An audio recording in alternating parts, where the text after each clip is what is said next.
Let me share my story in simpler terms using fictional names for privacy. My name here is Denise, and I'm a well-known lawyer in my state. To avoid being recognized, I'll use fake names. My marriage with Kevin, once filled with love, ended in divorce, proving that perhaps our love wasn't as genuine as I thought. The turning point was discovering Kevin's infidelity. Despite his successful business and my own achievements as a lawyer, he saw me as less because I earned less. Kevin's behavior changed over time. He became distant, spent more time away, and frequently went on business trips. My suspicions grew, and while he was away, I found a secret Facebook account on his old laptop confirming my fears. He was cheating on me with a woman who, to him, was more physically appealing than I was, according to his cruel remarks about my looks. Confronting him over the phone, I hoped for some regret, but instead, he blamed me, claiming my dedication to my career and lack of supermodel looks justified his actions. This response shattered any illusions of reconciliation. His cold dismissal of our marriage in favor of his new girlfriend was the last straw. Despite the hurt, this moment was pivotal. It pushed me to take control of my life, refusing to be seen as unworthy by him or anyone else. This story is about overcoming betrayal and finding strength in oneself, despite the pain. In simpler and more detailed terms, I realized I wasn't what Kevin wanted anymore. He blamed me for being a bad partner, though it was he who betrayed our marriage. Far from feeling guilty, he bragged about his affair, claiming his mistress would make a far better wife than me. His hurtful words broke my heart, marking the end of our love that had lasted over a decade. Amidst tears, I confronted him, reminding him of my unwavering support and love over the years, only to be coldly dismissed. Kevin, boasting of his success and belittling my looks and career, declared he had already decided on divorce, instructing me to leave our home. Shortly after, Kevin's friend, with a look of sympathy, delivered the divorce papers to me. Overwhelmed by sorrow, I spent the day crying, mourning the years wasted on a man who now showed his true colors. However, a turning point came with the delivery of those papers. The friend hinted that Kevin aimed to prolong the divorce process, a strategy I didn't understand until I remembered the prenuptial agreement we had signed. According to the prenup, I was entitled to half of his business if he was unfaithful, leading to divorce. This detail explained Kevin's intentions to delay the divorce, hoping I would forfeit my rightful claim. With newfound determination, I decided not only to leave the marriage but also to ensure I received what was rightfully mine.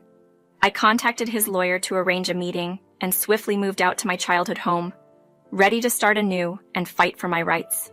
This decision marked the beginning of a journey to reclaim my life and dignity, teaching Kevin that underestimating me was a mistake he would regret. I had thought about renting out my childhood home but never got around to it. Fortunately, it became my sanctuary during this tumultuous time. After moving out of Kevin's place, I sent him a text to let him know he could return, sarcastically adding that I had removed my ugly face and body from his house. Kevin replied arrogantly, thinking his lawyer's reputation had intimidated me. I made it clear that I was unshaken by his lawyer, reminding him of our prenup and my intention to uphold it. His response was a threat to drag out the divorce, confident that I would eventually give up and not claim part of his business. He insisted on communicating only through lawyers from that point on. Kevin's words reignited my anger, but also my determination. I was amused by his underestimation of me. When I met with his lawyer, Albert, at a cafe, his initial confidence faltered upon realizing who I was. Despite Albert being a competent lawyer, he was not prepared for the challenge of facing me. Kevin, it seemed, had not informed Albert of my legal prowess, leaving him blindsided at our meeting. I approached Albert without intending to intimidate him further. After all, he wasn't the cause of my distress. I greeted him and addressed his surprise at seeing me, clarifying who I was and explaining the discrepancy in our surnames due to my professional use of my maiden name. Albert admitted to being misled by Kevin's intentions for the divorce proceedings. As a lawyer, I'm trained to ask probing questions while maintaining composure, a skill that puts Albert at a disadvantage. Recognizing his discomfort, I chose not to press him further, acknowledging our shared connection to Kevin but making it clear I was prepared to fight for my rights. This encounter underscored my resolve not only to navigate through this divorce, but to emerge with what was rightfully mine, all while maintaining my dignity and professional integrity. Understanding Kevin's thought process all too well, I decided to be upfront with Albert, his lawyer, about the situation. When I questioned Albert about whether Kevin had disclosed his infidelity to him, His reaction confirmed he was in the dark. Admitting to someone that you've been cheated on is never easy. It was a blow to my pride. However, maintaining a composed facade, I didn't let my emotions betray the hurt I felt, knowing I held a strategic advantage in this ordeal. Albert, caught off guard by my revelation, stumbled over his words, indicating that Kevin had not informed him of the affair. Instead, Kevin had preemptively tried to discredit any claims I might make, suggesting I was out to destroy him with baseless accusations. I couldn't help but feel a mix of pity and amusement towards Albert, realizing how Kevin had manipulated him. Despite the awkward compliment about being a great lawyer, Albert admitted feeling outmatched, especially since he was unaware of my legal background. My husband's consistent undervaluation of my career and achievements came as no surprise. His failure to recognize my legal expertise or the significance of the prenuptial agreement we had signed was just another example of this pattern. Albert's astonishment upon learning about the prenup only further highlighted Kevin's oversight or, perhaps, his intentional omission. Presenting Albert with the evidence of the prenup and Kevin's infidelity wasn't just about proving my point. It was about ensuring justice was served. Albert, now visibly shaken and needing to reassess the situation, requested to see the documents and any proof of the affair I possessed. Prepared for this, I provided him with a comprehensive package of evidence, including messages, photos, and relevant documents. My intent was clear: to expedite the divorce process, uphold the terms of our prenup, and close this painful chapter of my life as swiftly and fairly as possible. I had all the evidence neatly tucked away in my handbag, ready to show Albert. Handing over the documents with a casual air, I was confident about the direction this case was taking. Albert took his time, going through each piece of evidence meticulously. When he finally looked up, his expression was one of resignation. He acknowledged the strength of my case and admitted his ignorance of the details. It was clear to me then how challenging it must be for him to deal with a client who wasn't forthcoming, especially when faced with an opponent who is well-versed in the law. Albert mentioned needing to reassess his involvement with Kevin's case after our discussion. It was evident he was considering stepping down, though he hinted someone else might take over the communications. His indirect suggestion didn't surprise me, but I left it at that, thanking him for his time before leaving the cafe. Feeling a mixture of anger and determination, I went straight to my office to work on my divorce papers. The sadness I had felt was replaced by a resolve to ensure Kevin faced the consequences of his actions. It didn't take long for Kevin to break his own rule of no direct contact. He called me, clearly agitated, demanding to know what I had said to make his lawyer quit. His frustration amused me. I played along, hinting at the importance of being honest about the situation and who he was up against. Kevin's threats to find a better lawyer and take me down in court only fueled my determination. I advised him, somewhat cheekily, to make sure his next lawyer was aware of his infidelity and our prenuptial agreement. His response was to abruptly hang up. I couldn't help but laugh at his predicament.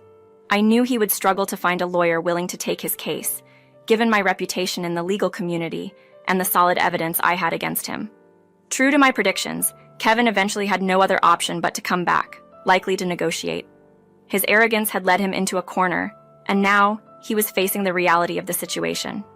I was prepared for whatever came next, confident in my position and the legal standing I had meticulously prepared for. Kevin's underestimation of me was his downfall, and I was ready to see this through to the end, ensuring that justice was served in my favor.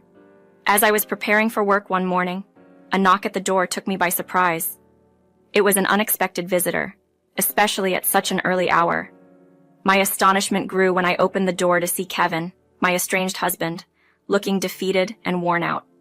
Reluctantly, I let him in, preferring to avoid any public spectacle. I immediately made it clear that I was not interested in a lengthy discussion, reminding him of our agreement to communicate through lawyers. Kevin confessed he hadn't yet secured a divorce lawyer, a situation I found rather ironic, given his rush to move on with his mistress. He attempted to accuse me of sabotaging his efforts to find legal representation, a claim I found ludicrous. I couldn't help but laugh at the absurdity of his accusation, explaining that his actions and deceit regarding the affair and prenuptial agreement were the real reasons behind his difficulty. It seemed he finally understood the weight of his dishonesty and how it made him an undesirable client for any reputable lawyer. His realization came too late. The terms of our ironclad prenuptial agreement, which he had insisted on, were clear and now worked against him. Kevin had hoped to find a legal loophole or delay the proceedings long enough to dissuade me from claiming my rightful share of his business. However, he underestimated my resolve and the professional respect I command in the legal community. His last-ditch effort to appeal to my sympathy by crying and pleading for me to leave his business intact was both pathetic and telling.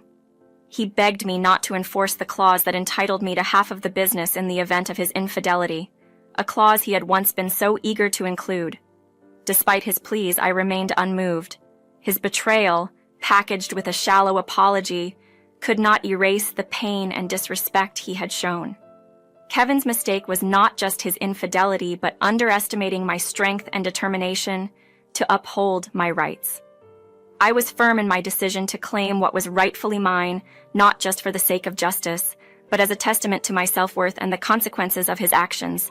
Kevin's plea for us to reconsider our marriage, under the guise that overcoming this challenge would make us stronger, was almost comical. His audacity knew no bounds. The idea of reuniting after everything, considering his paused affair and the evident dissatisfaction it brought both him and his mistress, was absurd to me. I had already learned my lesson from marrying him and was not about to repeat it. His sudden desperation to reconcile was transparently linked to his fear of losing half his business in the divorce. I couldn't help but express how delusional his suggestion was. I've come too far in life to make such a naive mistake again. I knew his motives weren't about rekindling old love, but about protecting his assets. His promises to end things with his mistress and pleas to overlook this mistake for the sake of our happiness didn't sway me. I saw this as my opportunity to escape a marriage that was nothing but a facade, grateful that his true nature was revealed before any children were involved. His begging for me not to claim my rightful share of his business was pitiful, yet it did not affect me emotionally. Instead, it reminded me of the pain he caused me, and seeing him now at a low point felt like just retribution. Determined to move forward, I ignored his attempts to win me back. I was focused on starting anew, far removed from his drama. Having already initiated the divorce proceedings, I engaged a colleague to represent me, aiming to minimize any personal interactions with Kevin. Despite his efforts, he eventually realized the futility of his position and sought a lawyer for a straightforward settlement, knowing full well the embarrassment a court battle would bring upon him. This journey, while painful, brought me to a realization of my strength and the importance of standing up for oneself. Kevin's eventual concession was a testament to the power of resilience and the inevitable downfall of those who underestimate it. Facing the prospect of further legal expenses and realizing the prenuptial agreement left him with little room to maneuver, Kevin agreed to a mutual division of assets. This prenup, which clearly outlined the consequences of infidelity, required him to forfeit half of his business to me. Although he was reluctant, the evidence of his unfaithfulness left him no choice but to comply. We even offered him the chance to buy out my share, but his finances were in disarray, largely because of his extravagant spending on his mistress, who, realizing the well had run dry, had ceased all communication with him. It seemed her reputation for opportunism had preceded her, leaving her isolated in the aftermath. As for Kevin, losing half his business significantly impacted his lifestyle. Forced to sell his house due to financial constraints and unable to keep up with the mortgage, he downscaled to a condo, a stark contrast to his previous opulence. Despite these setbacks, he made a futile attempt to reconcile with me, evidently hoping to restore his fortunes. However, that ship had long since sailed. In contrast, my situation has improved substantially. I've delegated the management of my portion of Kevin's business to a capable individual, and the venture is thriving. Coupled with my income from my legal practice, my financial status has allowed me to upgrade my lifestyle significantly, including the purchase of a new mansion. This turn of events has not only elevated my living conditions, but also affirmed my resilience and savvy in navigating through the ordeal.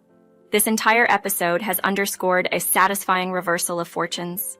Rather than falling victim to Kevin and his mistress's schemes, I emerged victorious, enhancing my own life while their short-sighted actions led to their downfall. It's a testament to the adage that what goes around comes around, and in this case, justice and a bit of poetic justice have prevailed, allowing me to enjoy the fruits of my perseverance and astuteness.